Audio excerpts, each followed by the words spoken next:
In early 2011, a tragedy occurred in the small town of Gaston, South Carolina, that shocked the local community and attracted national attention. Gaston, with its quiet streets and cozy houses, was the place where, it would seem, nothing would disturb the quiet life. However, behind the closed doors of one of the houses, a drama unfolded that ended in a bloody murder.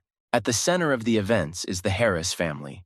John Harris, a successful entrepreneur in the construction industry, his wife Mary, a school teacher, and their adopted son, Michael. The seemingly perfect family hid secrets that no one could even think about. Their home, located in the suburbs, surrounded by manicured lawns and white picket fences, became the site of a dark history. The first suspicions arose at the end of 2010, when neighbors began to notice strange changes in the behavior of John and Michael. John, previously known for his reserve and seriousness, became unexpectedly attentive to Michael, showing excessive concern. These changes could not go unnoticed, especially in a small town like Gaston, where everyone knows each other. Neighbors began to talk about how their relationship went beyond the usual father-son relationship, but no one could say for sure what it was. Mary seemed to suspect nothing. She continued to work and maintain comfort in the house, not noticing how something more arose between her husband and adopted son. However, her colleagues and friends noted that she seemed tired and withdrawn, as if she felt that something was wrong, but was unwilling or afraid to find out the truth. During this period, John began to avoid public events, preferring to spend time at home or at work, which only intensified the rumors. The first thing that attracted the attention of the police were the strange messages and calls that were received at the Harris house. Neighbors began reporting increased activity in their home late at night, with lights that usually turned off at 10 p.m. starting to stay on until late at night, and in some cases, muffled screams and arguments could be heard. These events attracted the attention of the local police, but without concrete evidence, they could not begin an investigation. However, in early January 2011, when the police received a call from one of the neighbors who claimed that he saw Michael leaving the Harris house with blood on his hands, the situation changed dramatically. That call sparked an investigation that revealed the dark truth of what happened behind the closed doors of this seemingly ordinary home. The police arrived on the scene within a few minutes. The officers, upon entering the house, were amazed by what they saw. The body of John Harris lay in the living room, surrounded by bloody footprints. Michael, who was the only one present in the house at that time, sat in the kitchen as if in a trance, not responding to the police's questions. An initial inspection revealed no signs of forced entry or struggle, indicating that the crime had been committed by someone from within. The police immediately began an investigation, which turned out to be more complicated than expected. Behind the apparent simplicity of the case, there were complex and intricate motives that had to be unraveled. John Harris, who seemed to be an exemplary family man, led a double life, and this was the key to solving his murder. Following the shocking discovery of John Harris's body, police launched a systematic and thorough investigation. Gaston, a town where everyone knows each other, quickly became the center of attention. Local residents, who had recently seen the Harris family as role models, now found themselves faced with a terrible truth. But the most shocking thing was yet to come. From the very beginning, police focused their attention on Michael Harris. The adopted son, whom John and Mary adopted as an infant, was always considered a quiet and reserved boy. He avoided attention, preferred to spend time alone, and many considered him simply an introvert. But now investigators began to wonder, what was this young man really hiding? During the investigation, it became known that in the last months before the murder, an unusually close relationship arose between John and Michael. Neighbors recalled how often they saw the two of them together. John paid more attention to his son than ever before, inviting him to private dinners and joint trips that looked more like dates than family events. At first, it seemed like just a manifestation of the concern of a father who was trying to get closer to his now adult adopted son, but then strange things began to happen. Police discovered that John and Michael's phone contained thousands of messages that they exchanged daily. At first, these were ordinary messages about work, school, and household chores, but soon their content became more personal. The messages were full of flirting, hints, and finally, frank confessions. This data became key evidence that there were more than just family ties between John and Michael. The details of this affair were revealed with each new evidence. John and Michael led a secret life, hiding their relationship from Mary and others. They met in secluded places, away from the public eye, and spent a lot of time together. Those around them began to notice changes in their behavior. John became nervous, often secluded himself in his office, and spent a lot of time behind closed doors, ostensibly at work. Michael, on the other hand, seemed lost, avoided socializing with friends, and began skipping college classes. One evening, shortly before the murder, the Harris's neighbor who lived across the street saw Michael run into the house, and John followed him a few minutes later. The neighbor noted that both men had tense and worried expressions. That sighting prompted investigators to look into a surveillance camera installed at a neighbor's home. The recordings showed how Michael and John left the house late in the evening and went to the park, where they spent several hours. This was one of the few times their relationship went beyond the home. When investigators began interviewing Michael's friends and acquaintances, they learned that Michael had complained several times about pressure from John. He said that he did not know how to cope with the situation he was in and that he felt trapped.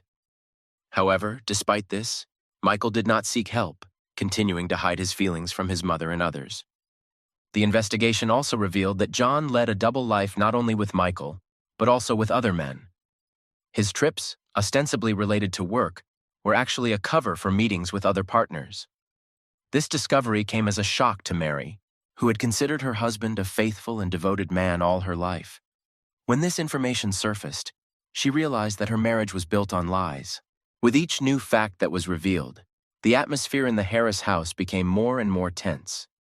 John felt that his secret life was about to be revealed, and this led him to extreme measures. Mary, realizing the depth of the deception, began to suspect that the situation was getting out of control.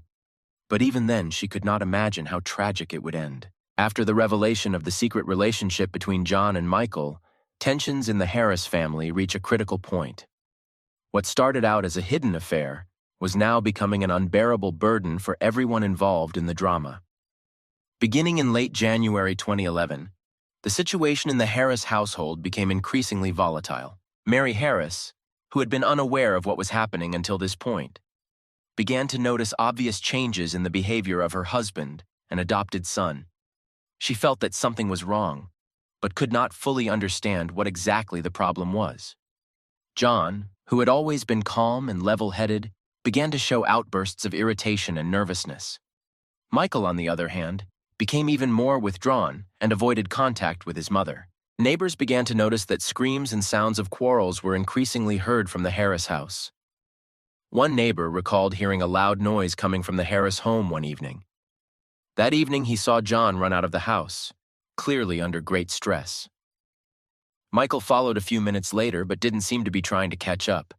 These scenes began to disturb the neighbors, and they increasingly discussed what was happening among themselves. Mary tried to find out from Michael what was going on, but every time she was faced with his silence. He avoided a direct answer, preferring to go to his room and lock himself there for long hours. One day, Mary noticed that Michael began to keep some kind of diary, which he carefully hid. This seemed strange to her, because he had never been inclined to take notes before. But even this did not lead her to the idea that Michael and John might be connected by something more serious than just family problems. One evening, when John and Michael began to quarrel again, Mary overheard a conversation that made her heart skip a beat. John threatened Michael, saying that if he did not stop his games, he himself would tell his mother about everything. These words came as a shock to her, but she could not understand what exactly was being said. At that moment, she decided that she must find out the truth at any cost. In an attempt to understand what was happening, Mary began to follow John. She installed a tracking app on his phone so she knew where he was at any given time. It soon became clear that John often traveled to remote places where he met strangers. One day, she even decided to follow him. What she saw became definitive proof for her that her marriage was built on a lie. That evening, when Mary finally saw John with another man, she returned home in a state of deep shock. Her world collapsed, but she decided not to show her emotions to either John or Michael. She continued to watch them, waiting for the right moment to confront them. Meanwhile, Michael was in a state of extreme nervousness. He understood that his relationship with John could be revealed at any moment, and this carried huge risks. He started skipping college classes more and more often, spending time alone. His friends began to notice that he was avoiding socializing, and this increased their anxiety. One of the friends even tried to talk to Michael to find out what was going on, but he refused to discuss his problems. Michael felt more and more pressure from John. He understood that he could not continue to live in such tension, but did not know how to break this vicious circle. Every time he tried to end the relationship, John began to threaten him, saying that he would tell Mary everything and that then Michael would lose everything. These threats only increased Michael's desperation. Finally, one day in early February, the situation reached its peak. John and Michael began to quarrel again. This time, the dispute flared up to such an extent that Mary intervened. She entered the room where they were quarreling and, unable to bear the tension, declared that she knew about their relationship. John was stunned by her words, but Michael finally felt relieved. He realized that there was no longer any point in hiding the truth. This confrontation led to a real explosion. John, realizing that his secret was revealed, lost control of himself. He began to threaten Michael with physical harm if he did not stop his attempts to break off the relationship. Mary, seeing that the situation was getting out of control, tried to intervene, but this only made the situation worse. Michael, being under extreme stress, realized that the only way out of this situation was to end the relationship by any means necessary. At that moment, he made a decision that ultimately led to tragedy. He knew that if he didn't stop John, he would destroy not only him, but also their family. The night came that changed everything forever. February 17th, 2011 was a day Gaston residents will never forget. The situation in the Harris home was extremely tense, and it seemed that something was about to happen. However, no one expected that this night would end in bloodshed. The whole day of February 17th passed in the usual rhythm. John, as usual, went to work. Mary went to school, where she worked as a teacher, and Michael stayed home, missing another day of school at college. Throughout the day, it later transpired, Michael was contemplating his next move. He knew that he had to do something, otherwise the situation in which he found himself could get out of control. That evening, John returned home as usual and immediately noticed that something had changed. Michael was more silent than usual, and Mary seemed to be keeping something to herself. Dinner passed in silence, and each of them was lost in their own thoughts. Mary, who knew about the affair and lived with this knowledge for several days, did not dare to speak, although everything was seething inside her. John felt the tension in the air, but didn't understand what exactly was happening. After dinner, Mary went into the bedroom, and John and Michael were left alone in the living room. They started talking again, which quickly turned into an argument. John blamed Michael for ruining their relationship, while Michael claimed that he wanted to end everything and start a new life. However, John, feeling that he was losing control of the situation, became increasingly aggressive.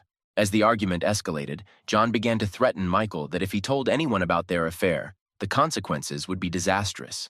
These threats were not just words.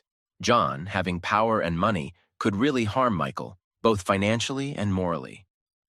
Michael, in a state of extreme stress, understood that now he had no choice. Either he obeyed John, or something had to change forever. The climax occurred when John, in a fit of anger, tried to attack Michael. This was the last straw for the young man. He, in a state of passion, grabbed the nearest object. It turned out to be a knife that was lying on the table after dinner. At this moment in time, Michael did not act consciously. His behavior was determined only by the instinct of self-preservation. He struck John several times, causing him fatal wounds. Blood quickly began to spread across the living room floor. John, realizing that his life was coming to an end, tried to say something, but his strength quickly left him. Michael, realizing what he had just done, froze in place. He couldn't believe that he had killed a man, but at the same time he felt some relief. It was all over. However, he could not imagine what horrors awaited him ahead. Mary, hearing a noise in the living room, ran out of the bedroom. What she saw shocked her to the core. Her husband was lying on the floor in a pool of blood, and her adopted son stood next to him, holding a bloody knife in his hands. She could not comprehend what she saw. Her brain refused to perceive reality. Everything happened so quickly that she didn't even have time to scream. Michael, realizing that Mary had witnessed what had happened, dropped the knife and tried to explain to her what had happened. But she didn't hear his words. Mary was in a state of shock. Her mind was completely captured by the horror of what she saw. She stepped back, not knowing what to do next. The only thing she could do was run to her room and lock herself in there. Meanwhile, Michael, realizing that his life was now ruined, sat down on the floor next to John's body. He didn't know what to do next. His thoughts were scattered. All he could feel was the deepest emptiness and despair. He killed a man, killed someone who was his father, but also his tormentor. It was impossible to fully comprehend this. After a few minutes, Mary was able to pull herself together and called the police. There was panic and fear in her voice, but she was able to report what had happened. The police arrived at the crime scene a few minutes later. The officers who entered the house were amazed by what they saw: blood, John's body, and Michael sitting on the floor as if in a trance. The police immediately arrested Michael and took him to the station. He didn't resist or say a word. During interrogations that night, he was silent, only repeating that he was defending himself. However, the police had to conduct a thorough investigation to find out what really happened at the Harris home that fateful night.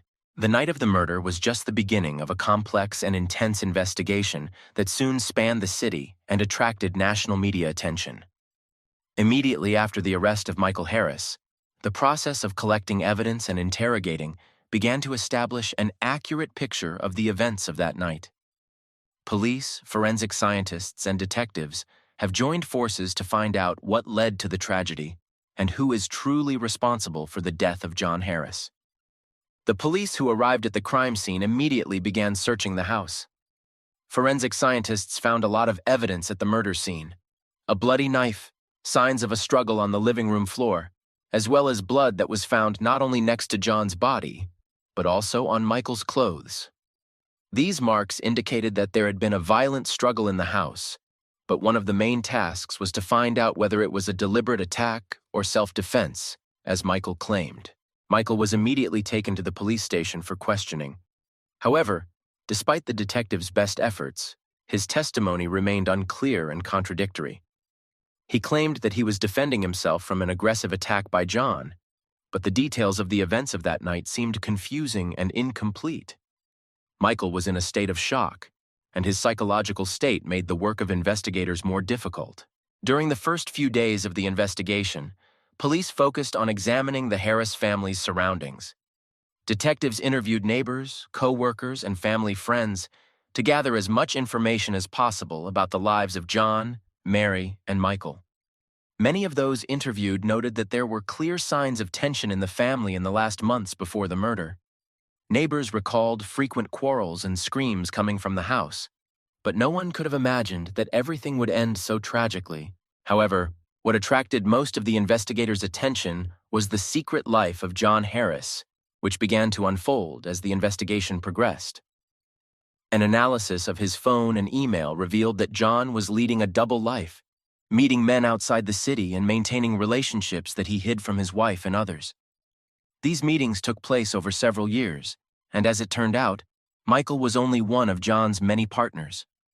This discovery came as a shock, not only to the family, but to the entire community.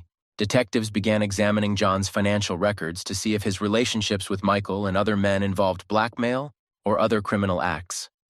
Suspicious transfers and withdrawals of large amounts of money that John made on a regular basis were discovered. This money went into accounts registered under fictitious names, indicating that John was trying to hide his actions. Meanwhile, Mary Harris was also subjected to numerous interrogations. She was shocked by the discovery of her husband's double life and his relationship with Michael. Investigators were trying to understand whether she knew what was happening before and whether she played any role in what happened that night.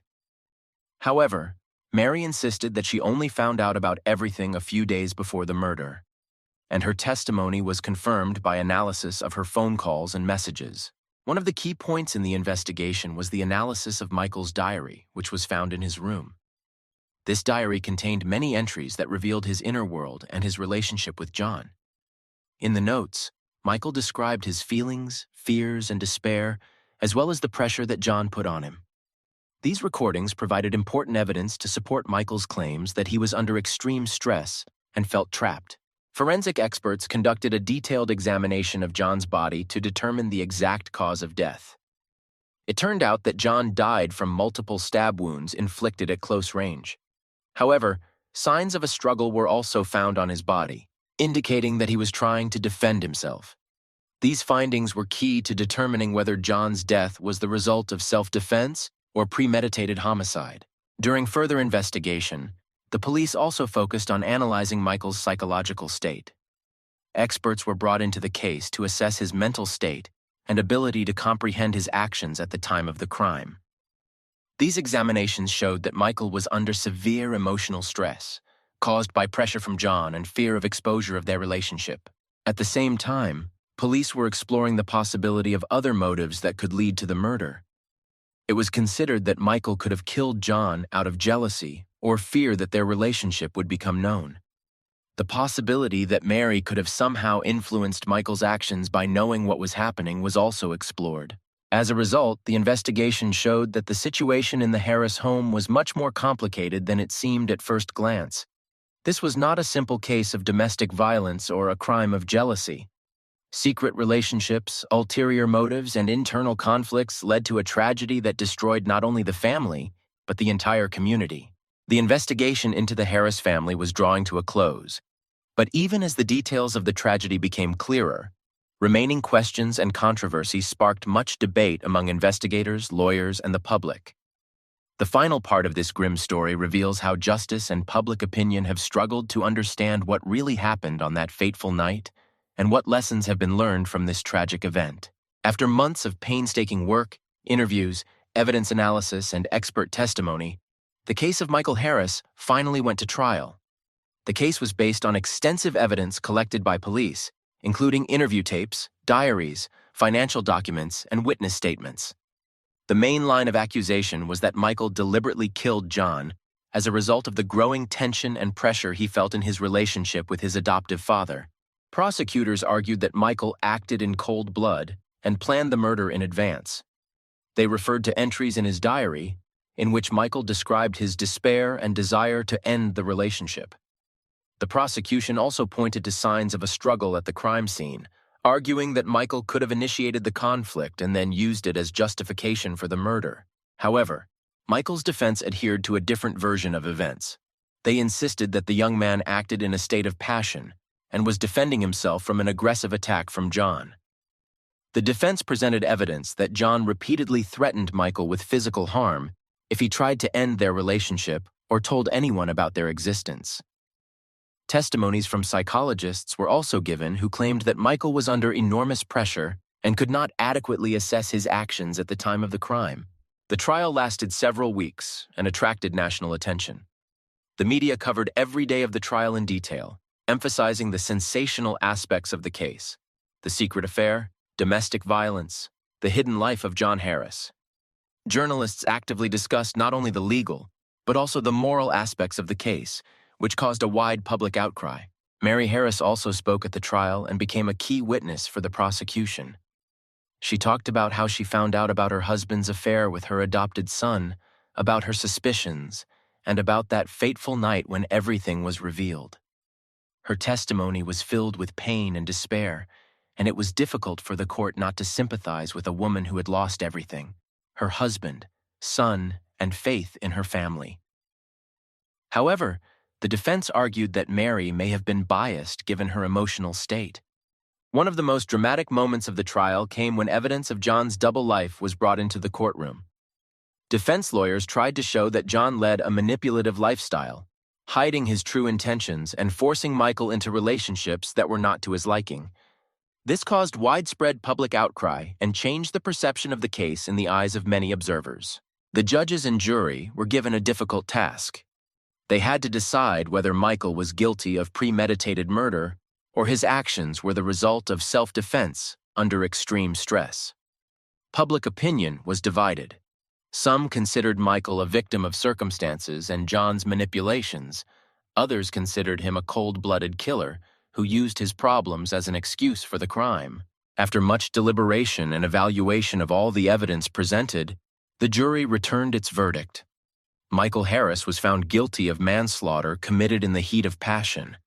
This verdict meant that the court recognized his actions as the result of psychological pressure and threats from John, but still considered them criminal. Michael was sentenced to a long prison sentence with the possibility of parole after several years. After the verdict, discussions began about the consequences of this case for society. The Harris case exposed many issues related to domestic violence, manipulation in relationships, and a lack of support for people who are trapped psychologically. In Gaston and other parts of the country, campaigns have been launched to support victims of domestic violence and psychological abuse, and new programs and laws have been introduced to prevent such tragedies. Mary Harris, who had lost both her husband and her adopted son, tried to start a new life. But her wounds were too deep to forget everything that had happened. She moved from Gaston to another city, trying to avoid the attention of the press and public.